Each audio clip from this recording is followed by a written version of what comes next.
If you've read an article or a publication about achieving success, the chances are it will talk about having a mentor. I have no doubt the article will present a very compelling argument as to why you should have a mentor to 10x or even 100x the chances of your success. In much the same way that doing an MBA 5 or even 10 years ago used to be the stepping stone into elevating your career success, a mentor seems to be adopting that approach now. Everybody from famous successful entrepreneurs down to the colleague in accounts seems to have a mentor. But is it really the best thing for you and I? Should it be for the everyday person? Well, that is a very good question, and today that's what we're going to dive into. So what should a mentor be? Well, a mentor is somebody that provides you the tools and guidance and support and feedback often that you need to succeed. It's about thriving in your career. It's about having the team and the tools around you to help you to get you where you want to be. They're often somebody that's been down the same road or followed a similar career path to you so that they can advise you on maybe what to do or maybe what not to do. Kind of makes sense. But do we place too much of an emphasis on having a mentor? Well, before we get into that, what are the benefits of having a mentor? Because if you feel like it's something you'd want to do, you might as well know why you're going to do it. Number one, mentors give you knowledge and information. I know that sounds silly, but the whole point is around articulating what somebody else has learned so that you don't have to make the same mistakes that they have. Benjamin Franklin, for example, said, "Tell me and I forget, teach me and I may remember. Involve me and I will learn." That was pretty profound, but that's ultimately the ethos of why having a mentor is important. If you want to speed up the process of getting to where you want to be, whatever it is that your goals are, having somebody that's been there, done that, kind of makes sense. So they are a bank of knowledge and information. Number two, mentors can see where you need to improve. Now, in much the same way that sometimes we need to take a step back from a situation because we're so in the detail and we can't see the wood from the trees, although that phrase has always bemused me, is that if you can't see the bigger picture or you can't objectively analyze where you're going wrong, having somebody else to do that for you is really helpful. It could actually be a friend or a colleague, but it needs to be objectively thought about. We often have confirmation bias, which is looking for a situation to prove our theory. But sometimes we just need to be told where we've got to improve. There's a big difference between being kind and nice. Nice is often just telling people what they want to hear. Kind is actually delivering the harsh realities of the situation as well. And that's ultimately what a mentor is there to do. They're meant to help you see the parts that you can't and ultimately help you improve. Number three, mentors help you grow personally, personal development. I mean, this is what it's all about, because how do we get better? We want to surround ourselves by people that are better than us. And that's ultimately what having a mentor is. Somebody that you can learn from, thrive from, understand what they've done. It's not to say that everything that they've done that you should do, but why not surround yourself by people that are going to force you to improve and mean that you up your game?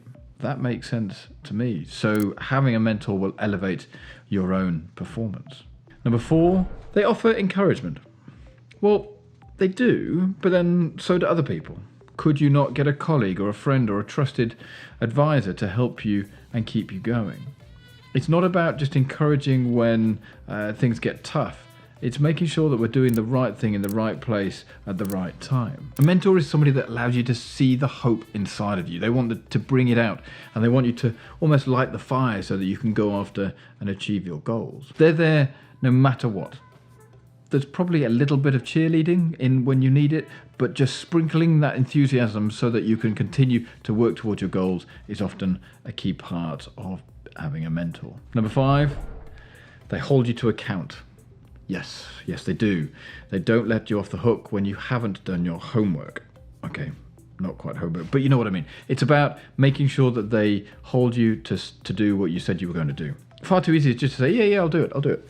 And then don't, because nobody's sat there going, well, where is this research? Where is this activity that you said you were going to do? That's what mentors are there for, to hold you to account. In a good way, of course. Number six, they're there to be sounding boards. Now, far too often, I've looked back on my career advice at school, and I must admit I didn't think it was very good. So the further you get along on your career, the more you need to have trusted people that you can bounce ideas off. I've got a very good friend of mine who I have a regular catch up with him once every other week, and we allow each other to be vulnerable, just to go, I don't know, I didn't know what to do. How do I approach this situation? Also, it allows us to have a conversation to say, what do you think if I were to try this? Or how would you react if I told you that? Certainly the more senior you get, it can be easy to surround yourself in a bit of an echo chamber where you're perceived to have to know all of the answers, when in actual fact that is far from being the case. And if you're interested in it, I'll put a link up here about how leaders should be vulnerable to become more successful. Have a watch.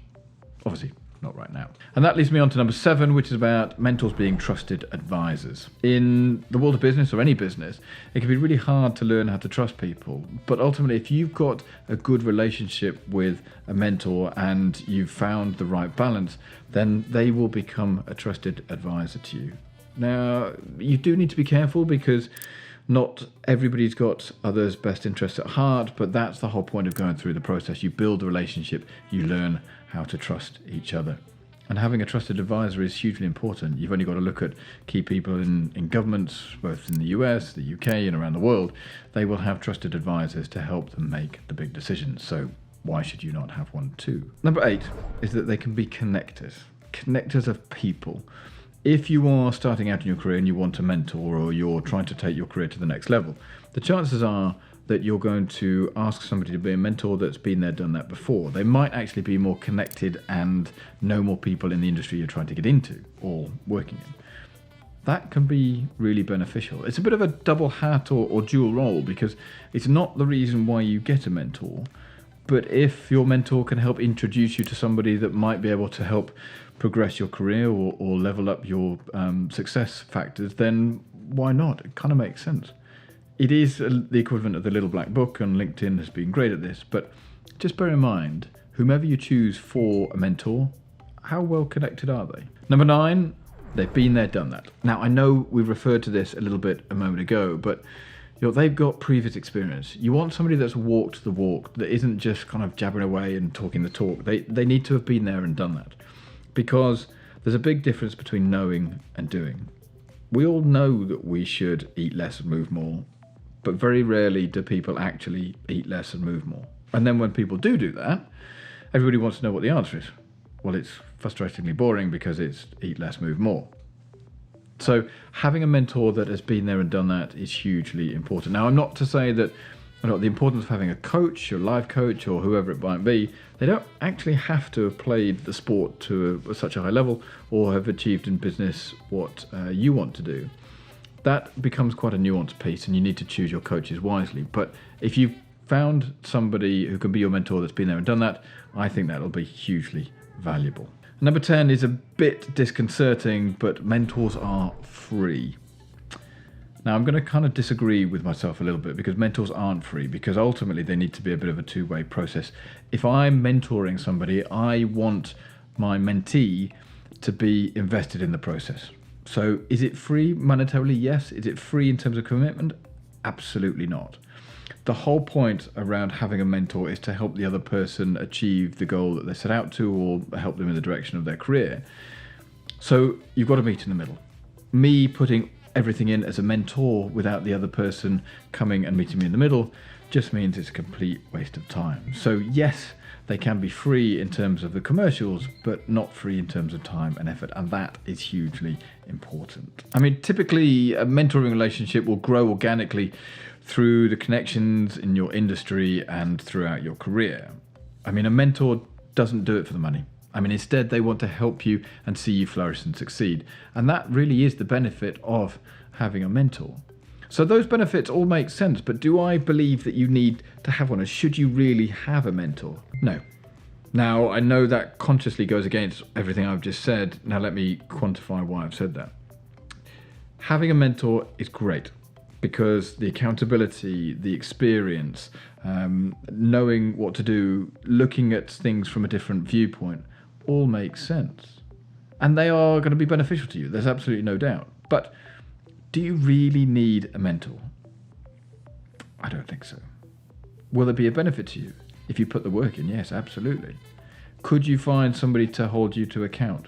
Yes. But if you have somebody that holds you account and you're still not accountable to it, i.e. you don't do the tasks you said you were going to do, what difference do you think a mentor is going to make?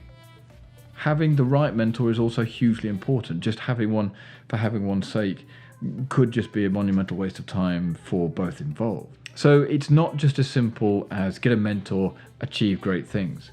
Hopefully it will be like that, but in much the same way many went and got an MBA and found actually that there were so many people that got MBAs that the opportunities had dried up. So just be careful. Don't overemphasize the importance of having a mentor. I believe that the hard work that you put in creates more opportunities, and it's down to you to make it happen. Yes, you need the right team around you, and it could be a trusted advisor, it could be a mentor, it could be a friend, it could be a colleague, it could be family members. It doesn't really matter, but it's around giving you the best possible chance to succeed. Some will thrive under mentorship, others won't.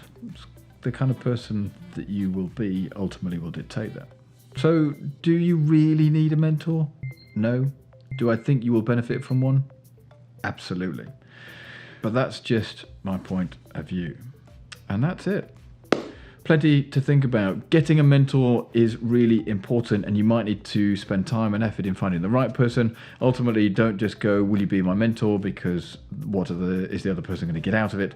And it does need to be a beneficial thing, especially if the person you're going after is quite time poor because they're very successful or they've got a lot going on. So don't just go, hey, mentor me, and expect it to happen. But with that, I'm going to say thank you. If you did like this video, please do check out this one here where I talk about the 8 steps to leadership success. And with that, I'm going to wish you all a good day, and I'll see you all in the next video. Cheers.